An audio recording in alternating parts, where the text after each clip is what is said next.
সোহম আমায় যদি জিজ্ঞেস করো পশ্চিমবঙ্গে তোমার দেখা এমএলএদের মধ্যে বা শিল্পীদের মধ্যে সবথেকে ভালো মানুষ, কিন্তু ভুলের পর ভুল করলে মানুষ কিন্তু তাকে ক্ষমা করে না। আই স্ট্রংলি কন্ডেম, মানে ভেরি আনফর্চুনেট।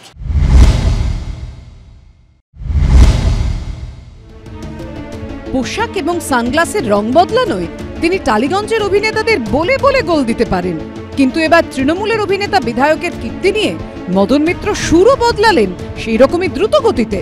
এর শুরুটা অবশ্য তৃণমূল সাংসদ দেবের মুখে সোহমের সমালোচনা থেকে। শুটিং করতে গিয়ে রেস্তোরাঁ মালিককে বেধড়ক মারধর করে প্রবল সমালোচনার মুখে পড়েছেন তৃণমূল বিধায়ক এবং অভিনেতা সোহম চক্রবর্তী। সেটা তো মানা যায় না। যাই হোক, মোটামুটি করেছি, 4টে চর মেরেছি, সামনে আসা একের পর এক সিসিটিভি ফুটেজে তার অস্বস্তি বেড়েছে। এই নিয়ে স্পষ্ট ভাষায় সোহমের সমালোচনা করেছেন অভিনয় জগতে তার সতীর্থ এবং তৃণমূলের 3 বারের সাংসদ দেব। জনপ্রতিনিধি বলে নয়, যে কোনো মানুষের এরকম আচরণ, এরকম ব্যবহার করাটা একদমই উচিত নয়। এবং সোহমের মতন একজন বুদ্ধিমান বলে আমি ভাবতাম, এবং কোথাও যেন সোহম আমার ভালো বন্ধু, কিন্তু বন্ধু বলে সবটা যে ভালো তা নয়। আমার যেদিন আমি শুনেছি সেদিন ওকে ফোন করে যা বলার আমি বলেছি, এবং আজকে আমি প্রেসের সামনে বলছি কিনা এটা হওয়া উচিত নয়। দেব সমালোচনা করতেই সোহমের মিত্র হয়ে তার পাশে দাঁড়িয়ে পড়েন তৃণমূল বিধায়ক মদন মিত্র। সোহমের সব থেকে বড় দোষ যেটা, ও একটা নিতান্ত নিরীহ, একেবারেই নিরীহ একজন যুবক, যে নিজের তালজ্ঞানটা ঠিক রাখতে পারেনি।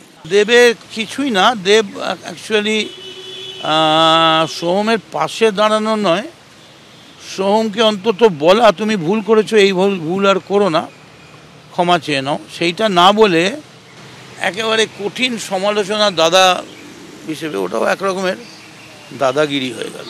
দেবকে আমি অনুরোধ করব, তুমি সিনেমায় ছিলে তো, সিনেমায় তুমি 1 নম্বর, কিন্তু এই আস্তে আস্তে সিনেমা ছেড়ে রাজনীতির আঙিনায় তোমার পদক্ষেপটা বেশি হয়ে যাচ্ছে। সোহমকে কিছু বলার দরকার হলে আমার পার্টি আছে, আমার সংসদীয় দল আছে, আমার কোর কমিটি আছে, অভিষেক আছে, মমতা ব্যানার্জি আছে।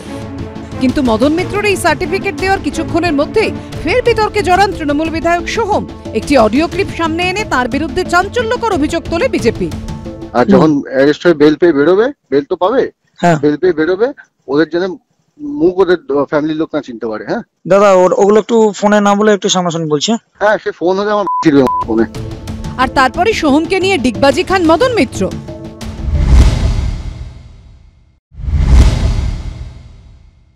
সত্যি সোহমের গলা হয় তাহলে এটা খুবই দুঃখের। এবং আমি খালি এইটা ভাবি যে অভিষেকের মতো ছেলে, বাচ্চা ছেলে, সে টুইট করে নম্র হও, বিনয়ী হও, আর আমাদের কি হয়, একটু ক্ষমতা পেলেই আমাদের মাথাটা খারাপ হয়ে যায়। মানে পলিটিক্সটা এমন একটা ব্যাপার, পলিটিক্সে এসে একটু ক্ষমতা পেলেই যখনই বোঝে যে জনগণ তাকে গুরুত্ব দিচ্ছে, তার কথা শুনছে বা এই, তখনই বলে যে মারো ধরো। এটা তো আমি তো জানি মদন মিত্রের পাশে সবসময় গোপিনীরা থাকেন, কারণ উনি সেটা দাবি করেন।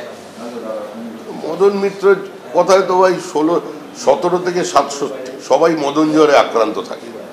মদন বাবু আবার এ সমস্ত বিতর্কের মধ্যে কেন ঢুকছেন? তৃণমূল বিধায়ক সোহম চক্রবর্তীর বিরুদ্ধে থানায় অভিযোগ দায়ের হয়েছে, কিন্তু দল কি তার বিরুদ্ধে কোনো ব্যবস্থা নেবে? পুলিশ কি কোনো ব্যবস্থা নেবে? উজ্জ্বল মুখোপাধ্যায়, পার্থপ্রতিম ঘোষ ও দীপক ঘোষের রিপোর্ট, এবিপি আনন্দ।